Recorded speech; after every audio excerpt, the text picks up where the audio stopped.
Hello friends, मैं सनी आपका स्वागत करता हूं हमारे यूट्यूब चैनल सनी क्लासेस पर। आज हम पढ़ने वाले हैं क्लास 8 के चैप्टर नंबर 2, जो कि बहुत ही इम्पोर्टेंट है आपके लिए। और इस चैप्टर को आपने समझ लिया तो आगे के और भी चैप्टर आसान हो जाएंगे, इसलिए वीडियो को बिना स्किप किए देखना। जो कि चैप्टर का नाम है आपके linear equation in one variable, Hindi में इसे कहते हैं एक चर वाले रैखिक समीकरण।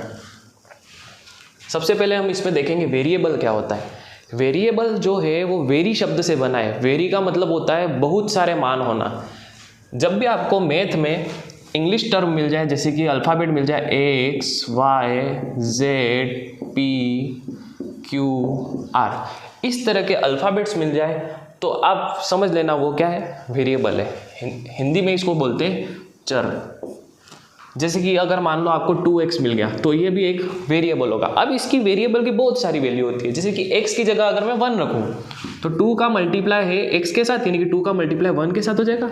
सबसे पहले मैंने क्या रखी, x की वैल्यू 1 रखी, तो 2 का मल्टीप्लाई 1 के साथ हो जाएगा, तो वैल्यू क्या आ जाएगी आपके पास 2। अगर मान लो x की जगह हम 2 रख देते हैं तो 2 का मल्टीप्लाई किससे हो जाएगा, 2 से, तो क्या हो जाएगा आपके पास 4। यानी कि x की वैल्यू बहुत सारी हो सकती है, इसलिए इसको वेरिएबल कहते हैं। वेरी शब्द का मतलब ही बहुत सारे होना है। नेक्स्ट समझते हैं कांस्टेंट। क्या कहलाता है कांस्टेंट? इसको हिंदी में कहते हैं हम अचर।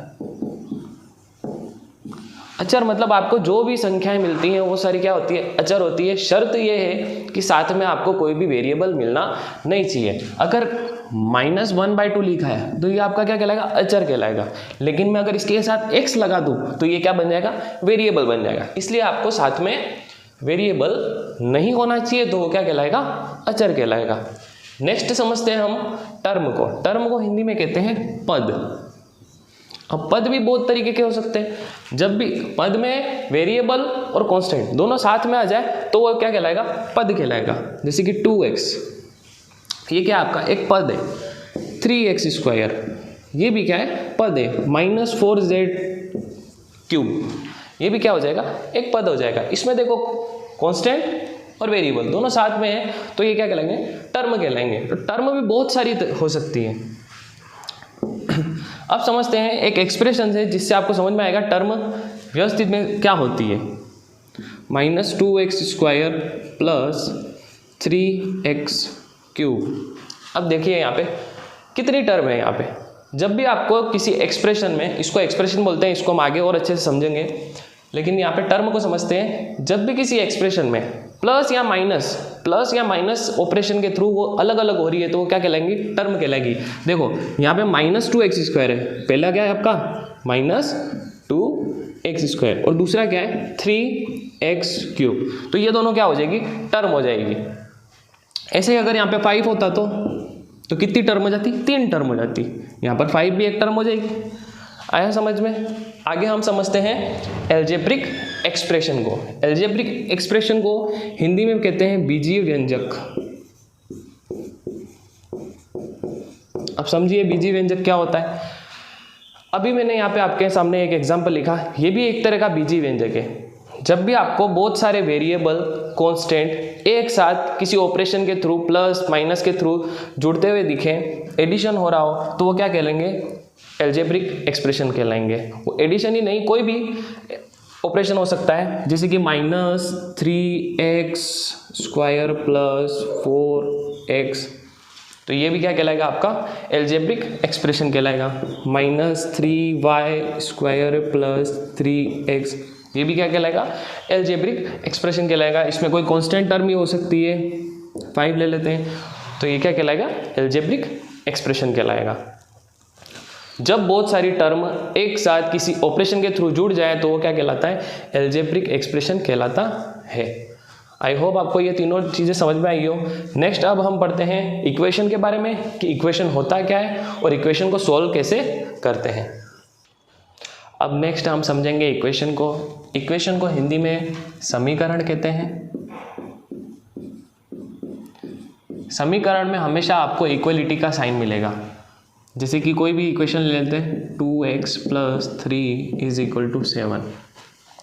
इसको आप इक्वेशन कहेंगे क्योंकि इसमें यहाँ पर इक्वलिटी के साइन है, और किसी भी एक्सप्रेशन में यदि इक्वलिटी की साइन से दो टर्म अलग अलग हो रही हो तो उसे क्या कहते हैं, हम इक्वेशन कहते हैं। और इक्वेशन में दो चीज़ें होती हैं, एक तो आपका होता है इस साइड राइट हैंड साइड बोलते हैं जिसको, और इस तरफ वाले को लेफ्ट हैंड साइड बोलते हैं। आप अगर इस तरीके से बैठे हुए हैं तो आपके ये साइड वाला हैंड राइट हैंड होता है और ये साइड वाला हैंड लेफ्ट हैंड होता है, तो इसलिए इस साइड को राइट हैंड साइड कहते हैं और इस साइड को लेफ्ट हैंड साइड कहते हैं। इक्वेशन में ये इंपॉर्टेंट होता है। इक्वेशन इस तरीके से भी हो सकती है, 2x² plus 3x plus 5 is equal to 5, इस तरीके की भी इक्वेशन हो सकती है। और यहाँ पर पावर कुछ भी हो सकती है, ये हमेशा इक्वेशन की पावर कहलाती है। यहाँ पर हाईएस्ट पावर इसकी 2 है, तो इस पूरे इक्वेशन की हाईएस्ट पावर कितनी हो जाएगी, 2।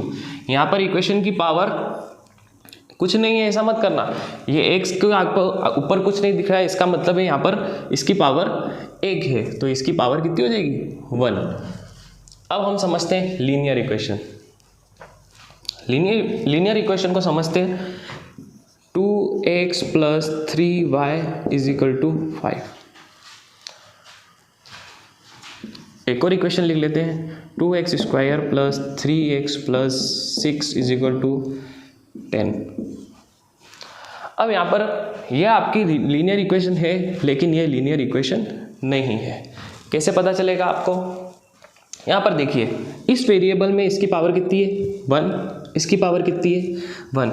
जब भी आपको इक्वेशन की पावर 1 मिले तो वो क्या कहलाएगा, आपका लीनियर इक्वेशन कहलाएगा।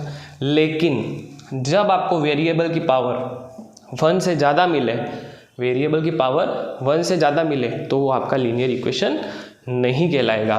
तो इसलिए ये लीनियर इक्वेशन नहीं है और ये लीनियर इक्वेशन है। एक और एग्जांपल देख लेते हैं, 3x plus 4y plus 6z is equal to 50।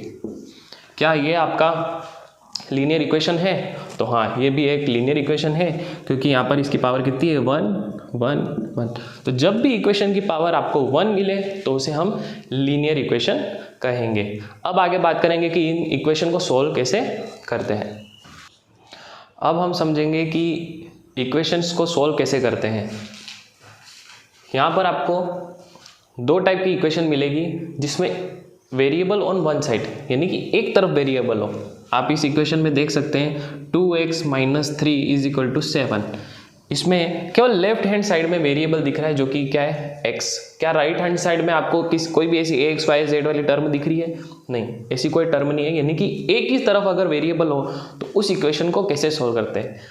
In equation को सोल्व करने के लिए दो मेथड है। सबसे पहला है कैंसलेशन मेथड, दूसरा है आपका ट्रांसफर मेथड। सबसे पहले पढ़ेंगे हम कैंसलेशन मेथड को। कैसे सोल्व करते हैं कैंसलेशन मेथड से? पहला है आपका कैंसलेशन मेथड, जिसमें एक बार फिर से लिख लेते हैं 2x minus 3 is equal to 7। इस इक्वेशन में आप देख सकते हैं कि दोनों तरफ वैल्यू है, और जब भी आपको किसी इक्वेशन को सोल्व करना हो तो उसमें वेरिएबल को हमेशा अकेला करना होता है। यहाँ पर वेरिएबल कौन है? x, यानी कि x के साथ वाले जो भी टर्म है आपको उनको हटाना होगा। तो सबसे पहले आपको x के पास में देखेंगे कि नज़दीक में इसके कौन है? -3। ध्यान रखना, x के मल्टीप्लाई में जो है उसे पहले नहीं हटाना है, प्लस या माइनस में जो है उसे पहले हटाना है। तो x वेरिएबल है और इस वेरिएबल के पास में सबसे नज़दीक कौन है? -3। तो इस -3 को हटाने के लिए क्या करेंगे हम यहाँ पे? अगर मैं 2x माइनस 3, इस -3 को हटाने के लिए यहाँ पे +3 कर दूँ तो आप देख सकते हैं ये -3 + 3 कैंसिल आउट हो जाएगा। इज इक्वल टू क्या है आपके पास? 7 है। लेकिन आपको मैंने बताया था इक्वलिटी का साइन मतलब दोनों तरफ बराबर चीज़ें होंगी। अगर आप यहाँ पे कुछ चेंज कर रहे हैं तो यहाँ पर भी आपको वो चेंज करना पड़ेगा। तो यहाँ पर मैंने -3 + 3 कर दिया इस -3 को हटाने के लिए, तो यहाँ पर भी मुझे क्या करना पड़ेगा? +3 करना पड़ेगा। तो देखो क्या चेंजेस होंगे, -3 से +3 कट गया। अब क्या बचा? 2x इक्वल टू 7 + 3 कितना हो जाएगा? 10। अब इस x से हमें किसको हटाना है? 2 को। अब x मल्टीप्लाई में है 2 के, तो इसको हटाने के लिए क्या करेंगे हम? डिवाइड करेंगे किसका, 2 का, तो 2 से 2 कैंसिल आउट हो जाएगा। लेकिन हमने जो चेंजेस यहाँ पे किए वही चेंजेस हमको क्या करने पड़ेंगे, यहाँ पर भी करने पड़ेंगे। इसलिए 10 का डिवाइड किससे होगा, 2 से। 2 से 2 कैंसिल और 2 1 जा 2 और 2 5 जा 10। तो क्या आंसर आ गया आपके पास, x की वैल्यू आ गई 5। ये था आपका कैंसिलेशन मेथड। नेक्स्ट है आपका ट्रांसपोजिंग मेथड। ये सबसे इंपॉर्टेंट मेथड है, आगे भी हम सवाल इसी मेथड से सोल्व करेंगे, इसलिए इसको ध्यान से देखना। एक बार इक्वेशन फिर से लिख देते हैं, 2x - 3 = 7। ट्रांसपोजिंग मेथड का मतलब है आपको ट्रांसपोज करना है, यानी कि कोई राइट हैंड साइड है तो उसको लेफ्ट हैंड साइड ले जाना है और लेफ्ट हैंड साइड हो तो राइट हैंड साइड ले जाना है। यहाँ पर हम समझते हैं कि सबसे पहले ट्रांसफर किसका होगा, सबसे पहले यहाँ पर किसे हटाना पड़ता है, x के साथ होता है जो प्लस या माइनस में, तो x के साथ प्लस या माइनस में कौन है, -3, तो इसको राइट हैंड साइड ले जाएंगे। क्या करेंगे, इसको राइट हैंड साइड ले जाएंगे क्योंकि हमें x को इधर अकेला करना है। तो क्या हो जाएगा, 2x - 3 वहाँ चला जाएगा तो 7 3। अब इधर चिन्ह क्या आएगा, समझते हैं इसको। यहाँ पर क्या था, माइनस। जब भी माइनस वाले को आप ट्रांसफर कर रहे हो तो माइनस ट्रांसफर होके क्या हो जाएगा, प्लस, और जब प्लस वाला हो तो वो ट्रांसफर होके क्या हो जाएगा, माइनस। ध्यान से देखना एक बार, माइनस वाला हो उसको ट्रांसफर करेंगे तो प्लस हो जाएगा, प्लस वाला हो उसको ट्रांसफर करेंगे माइनस हो जाएगा। और अगर मल्टीप्लाई हो इसको ट्रांसफर करोगे तो डिवाइड में चेंज हो जाएगा, और डिवाइड में हो और इसको ट्रांसफर करोगे तो मल्टीप्लाई में चेंज हो जाएगा। देखो ध्यान से, इधर ये -3 था, इसको हमने ट्रांसफर किया राइट हैंड साइड में, तो ये क्या हो जाएगा, माइनस का प्लस हो जाएगा। 2x एज इट इज रहेगा = 7 + 3 कितना हो जाएगा, 10। अब x के मल्टीप्लाई में कौन है, 2, मल्टीप्लाई में है तो ये राइट हैंड साइड जाएगा तो कहाँ क्या हो जाएगा, मल्टीप्लाई वाला राइट हैंड साइड जाके डिवाइड में चेंज हो जाएगा। तो x यहाँ पर मल्टीप्लाई में था तो सामने जाके क्या हो जाएगा, डिवाइड में अपॉन 2, और 10/2 कितना होता है, 5। ये आपकी वैल्यू आ जाएगी x = 5। अब हम सोल्व करेंगे next, variable on both side. जब ये आपको वेरिएबल दोनों साइड मिले तो हमें क्या करना है। नेक्स्ट हम सोल्व करेंगे जब आपको दोनों तरफ वेरिएबल मिले, जैसे कि आप इस एग्जांपल में देख सकते हैं, यहाँ पे 5x है और यहाँ पर 3x है।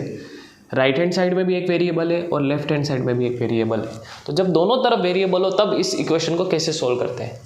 ध्यान से देखना कि वेरिएबल में से कांस्टेंट को माइनस या प्लस नहीं कर सकते, और कांस्टेंट में से वेरिएबल को प्लस या माइनस नहीं कर सकते। इसलिए हमें वेरिएबल में से माइनस हमेशा वेरिएबल ही होगा, और वो वेरिएबल भी सेम होने चाहिए। यहाँ पे x है तो यहाँ पर भी x है, तो इनको पास में ले जाके इनको माइनस या प्लस कर सकते हैं। देखिएगा ध्यान से, यहाँ पे क्या है, 5x।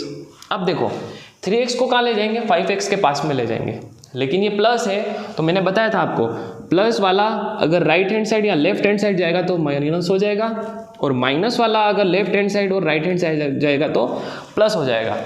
इसलिए +3x जब इधर आएगा तो क्या हो जाएगा, -3x।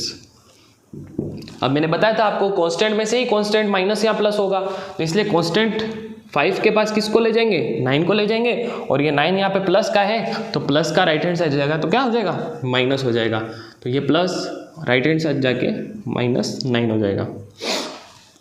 अब 5x - 3x दोनों सेम वेरिएबल है, तो 5x में से 3x घटा देंगे तो कितना हो जाएगा, 2x, और 5 - 9 कितना हो जाएगा, 4। यहाँ पे 9 बढ़े उसके साथ माइनस है, इसलिए यहाँ पे भी माइनस लग जाएगा। अब 2x के साथ कौन किस में, माइनस में या प्लस में या मल्टीप्लाई में, तो यहाँ पे 2x के साथ मल्टीप्लाई में, तो मल्टीप्लाई वाला जब राइट हैंड साइड जाएगा तो किस में चेंज हो जाएगा, डिवाइड में चेंज हो जाएगा। ध्यान रखना, प्लस वाला माइनस में, माइनस वाला प्लस में, मल्टीप्लाई वाला डिवाइड में, और डिवाइड वाला मल्टीप्लाई में। यहाँ पे 2x के साथ मल्टीप्लाई में तो वहाँ जाके कहाँ चला जाएगा, डिवाइड में, तो -4/2, 2 1 जा 2, 2 2 जा 4, x = क्या हो जाएगा, -2। इस तरीके से आप किसी भी इक्वेशन की वैल्यू को फाइंड कर सकते हैं ट्रांसपोजिंग मेथड से, और ये ही सबसे ज़्यादा इजी मेथड है। और आगे भी हम एक्सरसाइज जो भी सोल्व करेंगे वो इसी मेथड से सोल्व करेंगे। आई होप आपको ये समझ में आया होगा। अब हम बढ़ते हैं नेक्स्ट क्रॉस मल्टीप्लिकेशन की ओर। अब हम बात करेंगे क्रॉस मल्टीप्लिकेशन की। क्रॉस मल्टीप्लिकेशन क्या होता है? इसे हिंदी में कहते हैं वज्र गुणा। इसे हिंदी में कहते हैं वज्र गुणा। वज्र गुणा नाम अजीब नहीं है थोड़ा, लेकिन है जो है। नेक्स्ट है आपका क्रॉस मल्टीप्लिकेशन। अब ये क्रॉस मल्टीप्लिकेशन की जरूरत क्यों पड़ी? मैंने अभी आपको इससे पहले बताया था वेरिएबल ऑन बोथ साइड। अब यहाँ पे वेरिएबल देखो, वेरिएबल एक यहाँ है और दूसरी साइड नहीं है, वेरिएबल उसके डिवाइड में है। तो वेरिएबल को क्या करना पड़ेगा? हमें ऊपर ले जाना पड़ेगा, और प्लस या माइनस में ट्रांसफर करने के लिए वेरिएबल डिवाइड में नहीं होना चाहिए, प्लस या माइनस में होना चाहिए। तो इस वेरिएबल को प्लस या माइनस में लाने के लिए ही किसकी जरूरत पड़ी? हमें वज्र गुणा की। अब वज्र गुणा होता क्या है? मान लो आपको संख्या इस तरीके से दी हो, a/b is equal to c/d। तो वज्र गुणा हमेशा इस तरीके से होता है, क्रॉस मतलब ये क्रॉस, इसको ही बोलते हैं क्रॉस मल्टीप्लिकेशन। इसका मल्टीप्लाई इस तरफ करेंगे और इसका मल्टीप्लाई इस तरफ करेंगे, तो a का मल्टीप्लाई d के साथ हो जाएगा, तो a multiply d is equal to b multiply c। इसी को क्या बोलते हैं? Cross multiplication. देखिए यहाँ पे क्रॉस मल्टीप्लिकेशन में ऊपर वाले का मल्टीप्लाई नीचे वाले के साथ, तो इन दोनों का मल्टीप्लाई हो जाएगा, तो क्या हो जाएगा? 8 का multiply x plus 1 is equal का साइन, और इसका मल्टीप्लाई इसके साथ, तो 3 का मल्टीप्लाई किसके साथ हो जाएगा? 2x plus 3। समझ में आ गया? अब देखो ऐसा करने से क्या आ गया? वेरिएबल के जस्ट सामने लाया। अब ये वेरिएबल डिवाइड में नहीं है। अब देखिए यहाँ पे इसको कैसे सोल्व करते हैं। आपको मैंने बताया था वितरकता का नियम, डिस्ट्रीब्यूटिव लॉ। क्या होता है डिस्ट्रीब्यूटिव लॉ? अगर a बाहर पड़ा है और अंदर b प्लस c पड़ा है, तो कैसे सोल्व करेंगे इसको? तो जिसका मल्टीप्लाई हो रहा है उसका मल्टीप्लाई दोनों साइड से करेंगे, तो a का मल्टीप्लाई b से भी होगा और a का मल्टीप्लाई c से भी होगा, तो क्या हो जाएगा? a into B, A B plus का प्लस और ए सी। वहाँ यहाँ पर भी इसी तरीके से सॉल्व करेंगे। 8 का मल्टीप्लाई किसके साथ होगा? x के साथ भी होगा, और 8 का मल्टीप्लाई 1 के साथ भी होगा, तो 8 मल्टीप्लाई x कितना हो जाएगा? 8x, और 8 का मल्टीप्लाई 1 के साथ तो 8 इज इक्वल टू। सेम ऐसे ही यहाँ पर भी करेंगे, डिस्ट्रीब्यूटिव लॉ लगेगा। 3 का मल्टीप्लाई 2 के साथ तो 6, और x का x प्लस का प्लस 3 इंटू 3 9। 3 का मल्टीप्लाई 2x से किया तो 6x, 3 का मल्टीप्लाई 3 से किया तो 9। अब देखो यहाँ पे वापस वही इक्वेशन बन चुकी है जो हमने अभी पढ़ी थी, वेरिएबल ऑन बोथ साइड। यहाँ पे भी वेरिएबल है और यहाँ पे भी वेरिएबल है, तो क्या करेंगे इसको सोल्व करने के लिए? वेरिएबल को वेरिएबल के पास ले जाएंगे। 6x वेरिएबल है, 8x वेरिएबल है, तो वेरिएबल को वेरिएबल के पास कैसे ले जाते हैं? 8x तो यही रहेगा, 6x को इसके पास ले आते हैं। 6x मतलब आगे कुछ नहीं है तो प्लस का साइन है, प्लस का इधर आगे क्या हो जाएगा? माइनस 6x इक्वल का साइन 9 का 9, और 8 यहाँ पे प्लस है तो प्लस यहाँ जाके क्या हो जाएगा? -8। ये बात हमेशा ध्यान रखना कि राइट हैंड साइड से लेफ्ट हैंड साइड ले जाते वक्त आपको चिन्ह चेंज जरूर करना है, वरना सवाल पूरा गलत हो जाएगा। 8 में 6 गए तो कितने बचेंगे? 2x इज इक्वल टू 9 में से 8 गए तो कितने बचेंगे? 1। अब x 2 के साथ क्या है? मल्टीप्लाई में x को हमें अकेला करना होगा, किसके लिए? x की वैल्यू फाइंड करने के लिए। तो x के मल्टीप्लाई में जो है उसे कहाँ भेजेंगे? डिवाइड में। मल्टीप्लाई वाला डिवाइड में जाएगा। x इज इक्वल टू क्या हो जाएगा? 1/2। तो x को हमने अकेला कर लिया, तो जिससे हमारी x की वैल्यू आ गई। और इसी तरीके से क्रॉस मल्टीप्लिकेशन से भी आप इक्वेशंस को सोल्व कर सकते हैं। आई होप आपको समझ में आया होगा ये चैप्टर का पूरा इंट्रोडक्शन था। इसी की मदद से हम आगे सारी एक्सरसाइज सोल्व करेंगे और बहुत ही मज़ा आएगा। तब तक के लिए धन्यवाद। मिलते हैं नेक्स्ट वीडियो में।